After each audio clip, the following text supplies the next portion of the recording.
तो हमारा next topic that is Michael Faraday's या Faraday's laws of electromagnetic induction. तो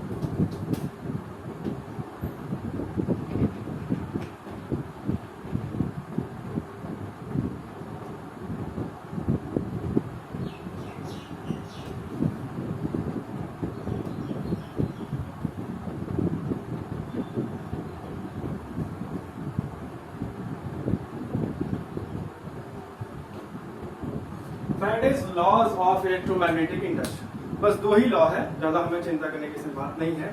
ये दो लॉ क्या कहते हैं वो अच्छे से समझो। सबसे पहला लॉ ये कहता है कि an EMF is induced in a coil only when there is a change in magnetic flux. याद रखना, चेंज होना बहुत जरूरी है मैग्नेटिक फ्लक्स। यानी अगर हम तुम लोग को ये पता है कि मान लो यहाँ पे कॉइल ले लिए हैं और एक मैग्नेट ऐसे यहाँ पे रखे हैं, और तब अगर पूछा जाए कि क्या इस कॉइल में करंट इंड्यूस होगा या ईएमएफ इंड्यूस होगा, then the answer will be no.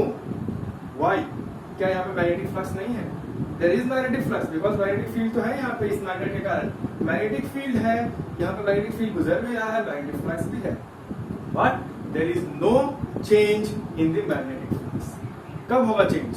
तो methods of producing change in magnetic flux वो हम लोग करेंगे, तुम लोग को लिख के दिखाए थे हम इंट्रोडक्शन में, तो वो भी हम लोग करेंगे। बट फॉर नाउ ये चीज याद रखना कि the EMF will be produced only and only when there is change in magnetic flux. तो हमारा फैराडे ने हमें ये पहला लॉ यही सिर्फ बताया था, फर्स्ट लॉ दैट शॉर्ट में हम लिखते हैं EMF is induced only when there is change in magnetic fluxes.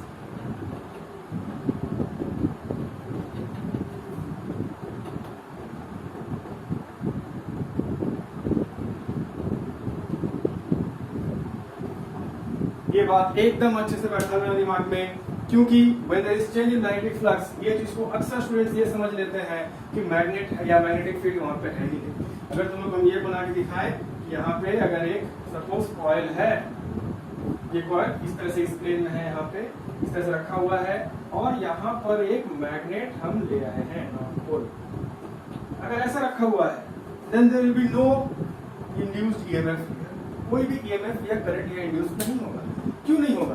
क्या यहाँ मैग्नेटिक फ्लक्स नहीं है? Of course there is magnetic flux. यहाँ से जो मैग्नेटिक फील्ड लाइंस निकल रहे हैं, ये तो पहला वाला मान लो छोटा यहाँ से चला गया, दूसरा वाला यहाँ से होकर पूरा गुजर के यहाँ पे आया, यहाँ पे कैसे पूरा गुजर के यहाँ से आया। Numerous number of magnetic field है, वहां से गुजर के आएंगे।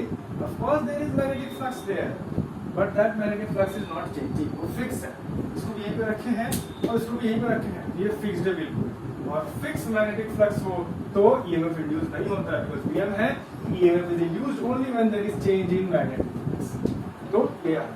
दूसरा लॉ क्या कहता है? The magnitude of EMF induced, दूसरा लॉ हम लोग को कितना EMF इंड्यूस हुआ है उसके बारे में इंडिकेशन देता है या कुछ समझाता है। तो दूसरा लॉ हम लोग ये कहता है कि the magnitude of EMF induced is directly proportional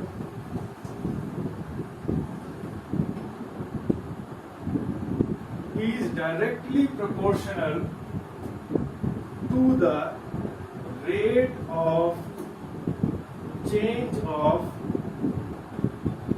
magnetic flux। मतलब पहली बात, मैग्नेटिक फ्लक्स चेंज करना है ये तो हमें फिक्स्ड है, मैग्नेटिक फ्लक्स चेंज हुआ तो ईएमएफ इंड्यूस होगा। दूसरा बात, कितना तगड़ा तुमको ईएमएफ इंड्यूस करना है पहले ये डिसाइड कर लो। तुमको बहुत तेज ईएमएफ चाहिए तो तुमको उतना ही तेजी से मैग्नेटिक फ्लक्स को चेंज करना है। यानी यहाँ पे अगर एक कॉइल है और पहला हमारा नियम होता है मैग्नेटिक फ्लक्स चेंज करने का, जो यहाँ पे बताए थे, यहाँ पे लिखे थे इंट्रोडक्शन में कि हाउ टू इंड्यूस ईएमएफ। उसमें मेन नियम क्या था कि मैग्नेटिक फ्लक्स को चेंज करना है। पहला उसमें प्रोसेस क्या था? By changing magnetic field B. तो मैग्नेटिक फील्ड बी को हम चेंज कैसे करेंगे? बस सिंपल सी बात है, ये कॉइल यहाँ पे रख दी, ये मैग्नेट यहाँ पे रख दिए, इसको आगे करेंगे या पीछे करेंगे। इससे क्या होगा? इससे इमेजिन कर लो कि यहाँ पे एक फिक्स नेटवर्क ऐसे निकल के इसमें जा रहा है, मैग्नेटिक फील्ड लाइन यहाँ से निकल रहा है और इसमें घुस रहा है, वो फिक्स है, इतना ही दूर तक ही है बस। अब यहाँ पे इसको कॉइल पर रखे हैं, अब ये करीब ले आ रहे हैं, यहाँ पे तो एक भी मैग्नेटिक फील्ड इसको क्रॉस नहीं किया, लेकिन जब करीब ले गए तो धीरे धीरे बढ़ना शुरू किया मैग्नेटिक फील्ड है, तो फ्लक्स बढ़ना शुरू किया, पूरा भीतर लेके चले गए मैक्सिमम, और फिर जब बाहर लेके आ रहे हैं तो कमना शुरू हो रहा है, धीरे धीरे कम है। तो धीरे धीरे इसको बढ़ाएं और धीरे धीरे मैग्नेटिक फ्लक्स को कम किए, तो इसमें जो ईएमएफ इंड्यूस है ना वो भी बहुत ही कम वोल्टेज का ईएमएफ इंड्यूस होगा। यानी एक छोटा सा बल्ब लगाते तो बल्ब का काफी डिम लाइट से जलेगा, बहुत ही कम जलेगा और बहुत ही कम बुझेगा। लेकिन इसी को स्पीड वैसे कर दिए, बहुत स्पीड में लेके चलेगा, यानी very quickly huge amount of flux change हुआ, तो यहाँ पे मैग्नेटिक जो वोल्टेज जो यहाँ पे ईएमएफ इंड्यूस होगा वो ईएमएफ भी बहुत ही हाई वोल्टेज इंड्यूस होगा only for that period of time, जब तक कि हम लोग ह्यूजली स्पीड में बहुत ज्यादा रेट से ईएमएफ को फ्लक्स को चेंज नहीं कर रहे हैं। जब तक हम लोग फ्लक्स को काफी स्पीड में चेंज करेंगे, काफी हाई रेट से चेंज करेंगे, तब तक हमारा ईएमएफ इंड्यूस भी काफी हाई होगा, और जब हमारा फ्लक्स का रेट कम जाएगा तो ईएमएफ इंड्यूस भी कम जाएगा। यही चीज फ्राइडे ने कहा था, the magnitude of EMF induced is directly proportional to the rate of change of the magnetic flux.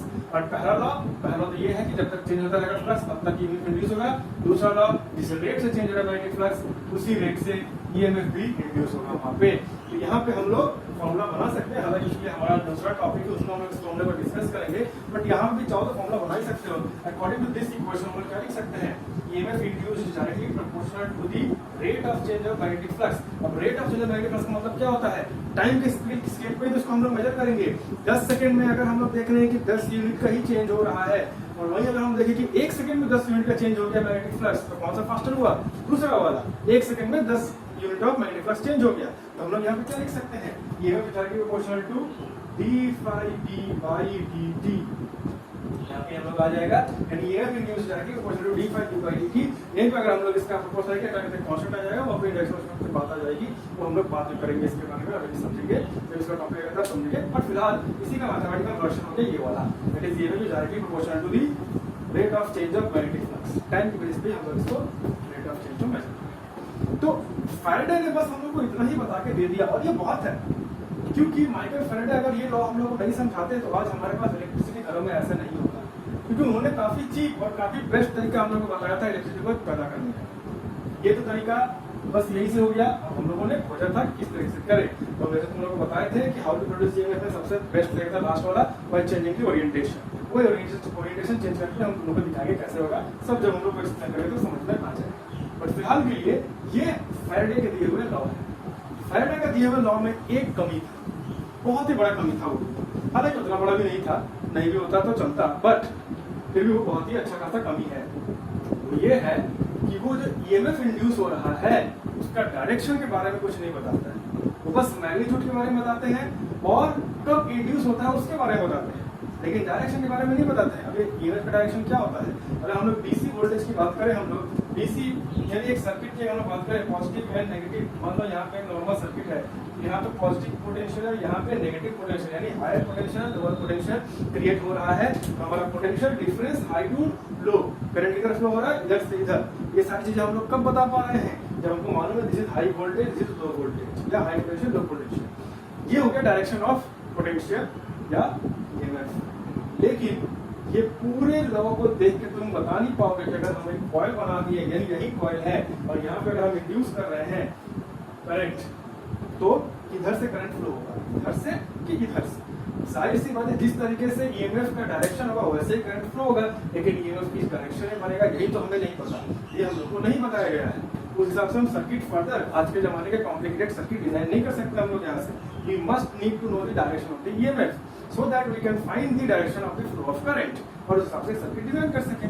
तो उसके लिए हम लोग क्या देखेंगे कि लेंज नाम का एक साइंटिस्ट आया, जहां से मिला हम लोग को लेंजर्स लॉ। हालांकि लेंजर्स लॉ में इस पर्टिकुलर फील्ड में काम नहीं किया था, उन्होंने अपना लॉ दिया था सिंपली, और उस लॉ का इस्तेमाल हम लोग यहाँ पे कर सकते हैं। उन्होंने ये बताया था कि ये नेचर का नियम है, हर चीज का नियम है कि वो चीज जो जन्म ले रहा है हमेशा उस चीज को अपोज करेगा जो चीज उसको जन्म दे रहा है। This is a very important law because this law is based on law of conservation of energy. किसी को भी किसी भी काम करने के लिए हमें अपनी एनर्जी खर्चा करनी पड़ती है।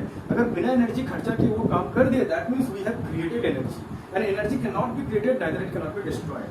तो ये बात हम लोग को मालूम है, इसीलिए अगर वो वर्क हो रहा है that means we have to spend our energy. यही चीज को कंजर्व करने के लिए, यही लॉ को बचाए रखने के लिए या फिर एनर्जी को कंजर्व करने के लिए ये नियम तो वही से डिराइव करके आया है कि जो चीज जन्म लिया जा रहा है, जन्म जिस दिया जा रहा है, वो चीज जन्म ले रहा है, उसको जन्म देते हुए जब जन्म देगा तब जो उसको जन्म दे रहा है वो उसको अपोज करेगा। जब अपोज करेगा, जो जन्म दे रहा है वो जबरदस्ती कर उसको जन्म देगा, यानी वो एनर्जी खर्चा करेगा। जब वो एनर्जी खर्चा करेगा तो उसी का एनर्जी लेकर ये एग्जिस्टेंस में आएगा। तो इसको क्रिएट करने के लिए हम लोगों ने नया से कोई एनर्जी नहीं क्रिएट किया, वो बस उसी से एनर्जी उधार लेके आया। अब इस चीज को हम लोग यहाँ पे कैसे लागू करें? तो लेंजेस लॉ अगर हम लोग मैनिफेस्ट किए इस टॉपिक पे तो क्या होगा इसको समझो।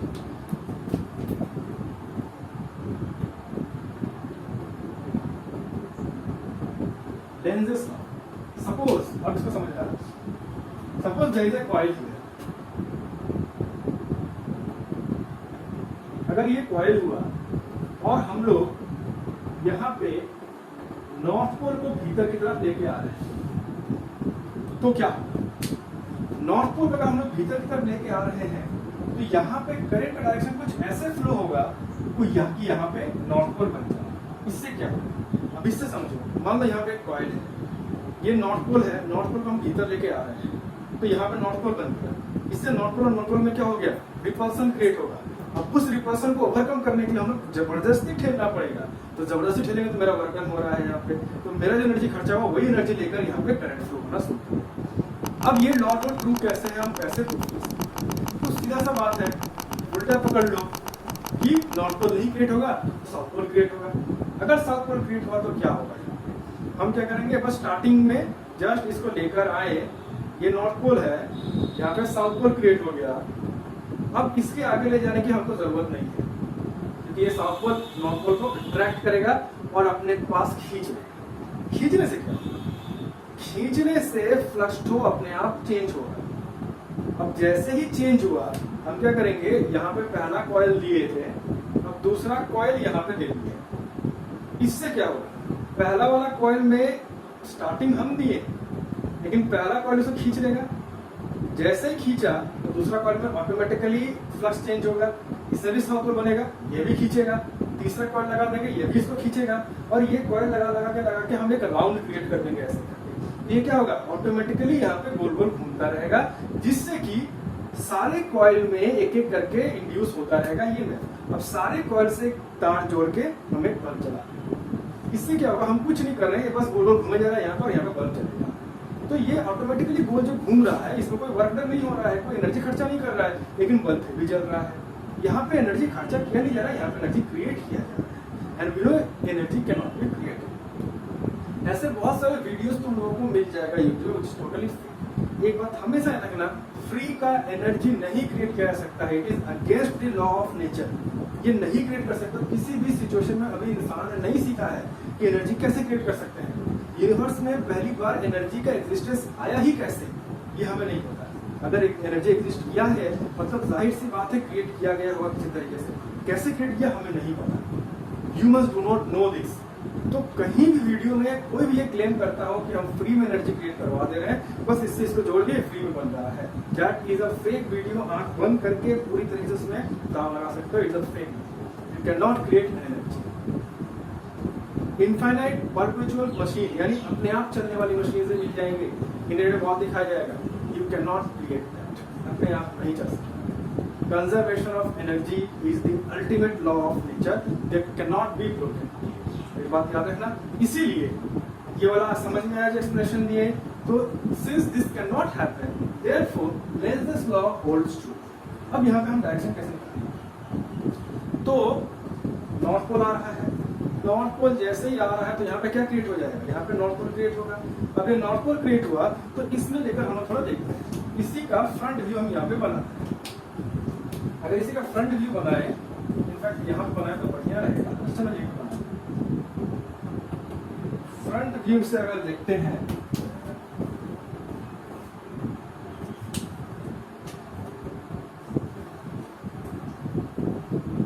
ये अगर मान लो फ्रंट व्यू हुआ,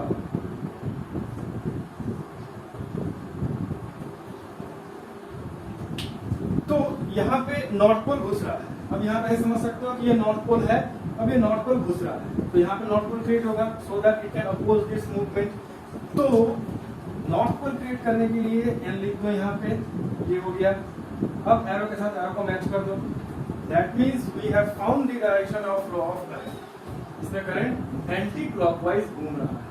अब अगर एंटी क्लॉकवाइज करंट घूम रहा है तो जाहिर सी बात है यहाँ पे हम लोग इमेजिन कर सकते हैं कि नहीं, यहाँ पे ईएमएफ कैसे बना होगा, यहाँ पे पॉजिटिव और यहाँ पे नेगेटिव इंड्यूस हुआ है। तो लेंज़ेस लॉ का इस्तेमाल करके हम लोग direction of flow of current ये इजीली पता कर सकते हैं। अब यहीं पे ये डायरेक्शन तो हमने पता कर ली, इसको दोबारा नहीं एक्सप्लेन करेंगे। हम तुमको बता रहे हैं किस किस तरह से डायरेक्शन चेंज हो सकता है। जब हम लोग इमेजिन करो यहाँ पे अगर कॉइल है, एक नॉर्थ पोल भीतर ला रहे हैं, यहाँ नॉर्थ पोल बाहर ले जा रहे हैं तो इसको बाहर भी नहीं जाने देगा। नॉर्थ पोल जब बाहर जाए तो यहाँ पे क्या क्रिएट कर देगा, साउथ पोल, ताकि ये इसको पकड़ के रखे और इसको बाहर ले जाने में बिना एनर्जी खर्च। सेम जब पलट दिए, अब साउथ पोल भीतर ला रहे हैं तो यहाँ साउथ पोल बन जाएगा, और जब साउथ पोल को बाहर ले जा रहे हैं तो यहाँ नॉर्थ पोल बन जाएगा। कुछ भी करेंगे हम उसको ये अपोज करेंगे। और ये लॉ तो दिमाग में रखना, बिकॉज आगे जाके हम जब इंडक्टर्स पढ़ेंगे, इंडक्टर को मास्टर करने के लिए, समझने के लिए ये लॉ बहुत काम आएगा। बिकॉज वहां पर हम लोग देखेंगे कदम कदम पे ये लॉ फॉलो हो रहा है।